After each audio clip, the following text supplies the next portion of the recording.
Okay, we're going under the radar. Matthew Valbuena has made his way to the heady heights and frozen depths of Russian football. The big question is, though, Andy, surely there was a better move available to him?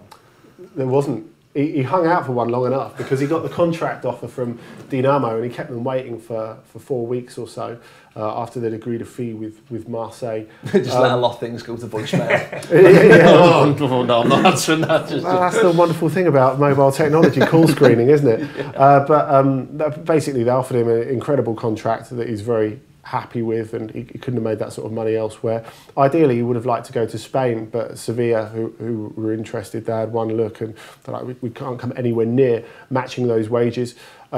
He started really well at Dinamo, who of course going to be in Europe as well, and they're really going to have a pop for the Russian Premier League. He's set up a load of goals already, looks really in great nick, as he showed with France at the World Cup. I think someone's missed a trick because he's got so much energy. I think people look at him and think he's too small to work in the Premier League, but that's nonsense. You know, he won't take any rubbish from defenders. He can look after himself. He's got Newcastle written all over him, hasn't he? He's French. Well, he's French in midfield. He's French, obviously, but I think that you just look at the fact that France didn't really miss Ribéry during the World Cup. That says so much for the ability he's got. Yeah, absolutely. Enzo Perez looks like he's going to move from Benfica to Valencia. Mr. Footy writer, what's that all about? Well, it's a move that makes sense for everyone involved, I think. £20 million, Benfica, you know, Benfica have always been about turning a profit alongside Porto. And Perez, time to move to a bigger stage with Valencia. It will probably be his last move because he's getting on a bit. But it gives him a stage to shine on in La Liga. He'll get good TV time out there with Valencia. So it is a move that makes sense. Yeah, you reckon he could end up in Russia ultimately again?